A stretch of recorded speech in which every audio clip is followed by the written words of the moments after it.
In a busy restaurant filled with laughter and chatter, an old man sat alone, his hands trembling, his eyes lost in a fog of confusion. He was a forgotten veteran, suffering from Alzheimer's, mumbling names no one cared to remember. People whispered, rolled their eyes, and turned away. But one young black waitress stopped. She noticed the pain in his eyes, something deeper than age or illness. She reached out, held his shaking hand, and smiled. What happened next silenced the entire restaurant, because that frail old man wasn't just any customer. He was a billionaire about to change her life forever. If you believe kindness has power beyond race or status, subscribe now and join the fight for justice. The evening rush had begun at Harper's Diner, a small-town restaurant where smiles were often forced and patience wore thin.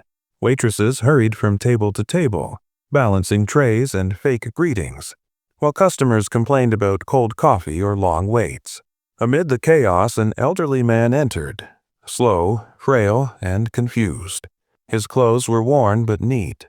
His cap carried the insignia of a forgotten war, and his cloudy eyes searched the room as if he were lost in another time.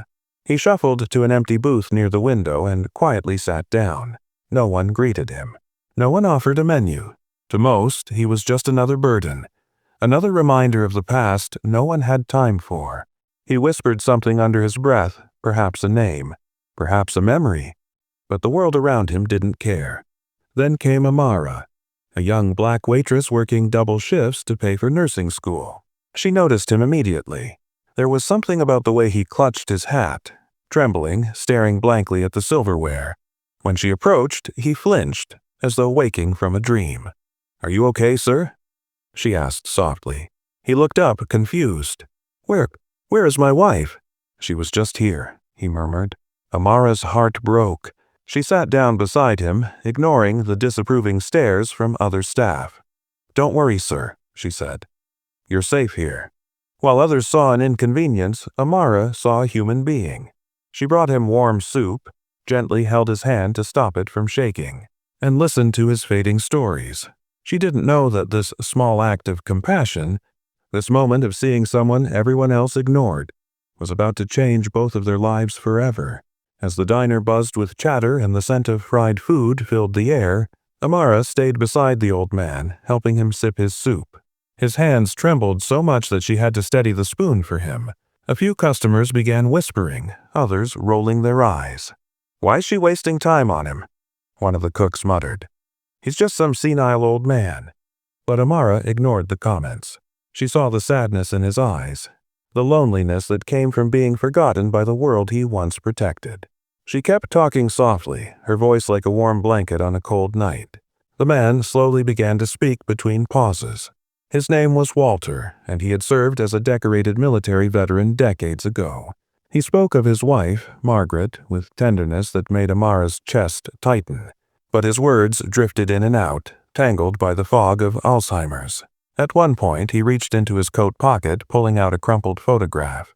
The edges were frayed. The image faded. A young couple smiling in front of a small brick house. She was beautiful," he whispered, tears forming in his cloudy eyes. "We built everything together, but I can't remember where home is anymore." Amara squeezed his hand gently. "You're not alone, Mr. Walter," she said. "You're safe with me."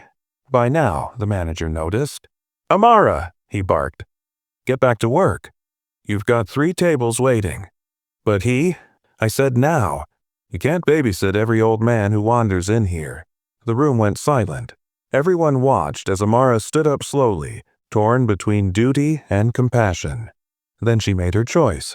She turned back to Walter and smiled. "It's okay, sir. I'm not going anywhere." Her quiet defiance caused a ripple of discomfort. Some customers smirked, others shook their heads. But one woman near the counter whispered, "Good for her." Amara helped Walter finish his meal, and when he started humming a tune from his youth, she softly joined in. For the first time that night, Walter smiled. When it was time to close, Amara noticed he was struggling to stand. She offered her arm.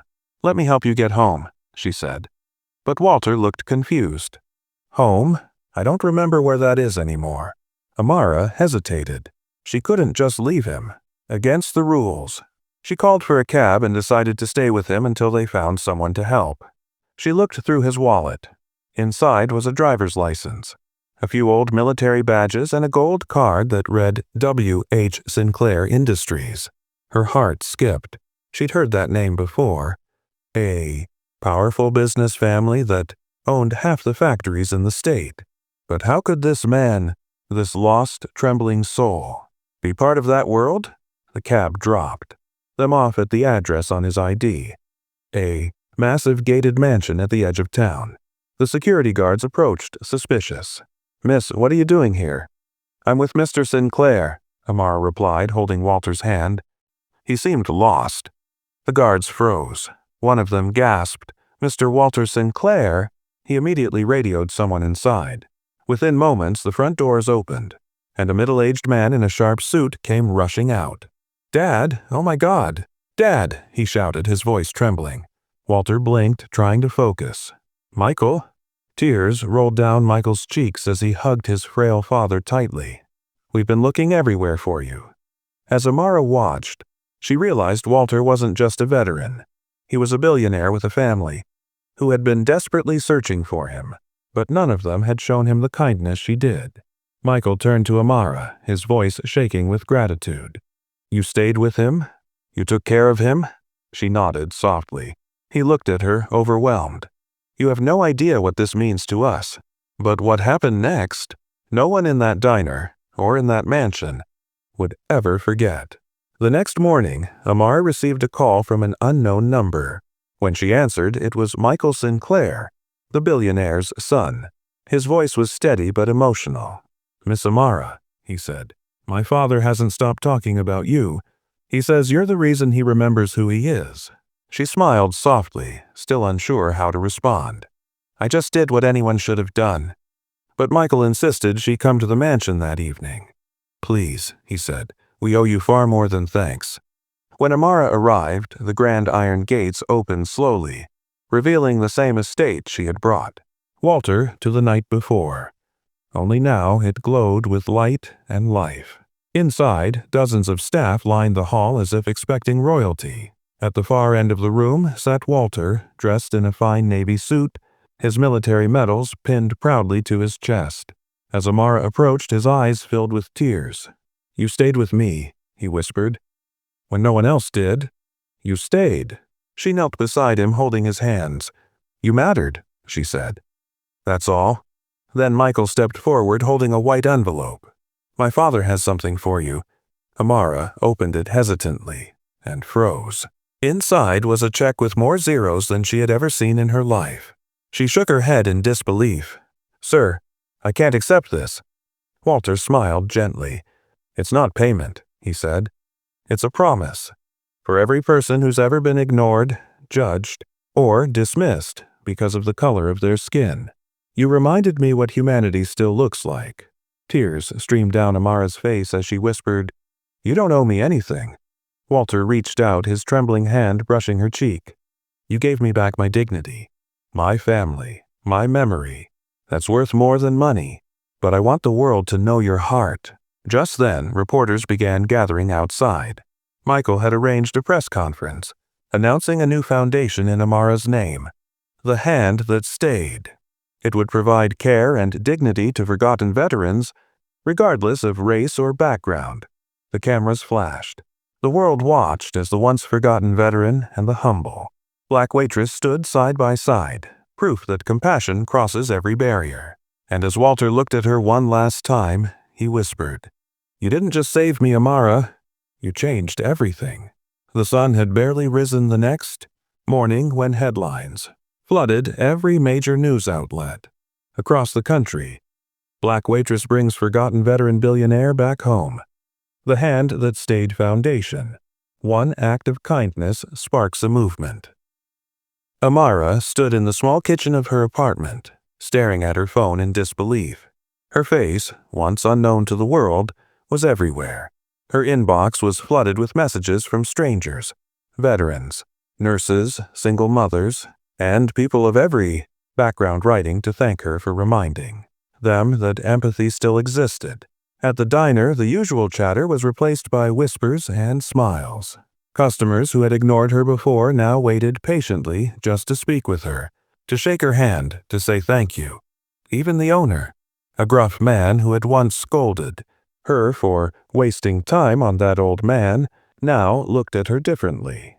"You made this place proud, Amara," he said softly, his voice trembling.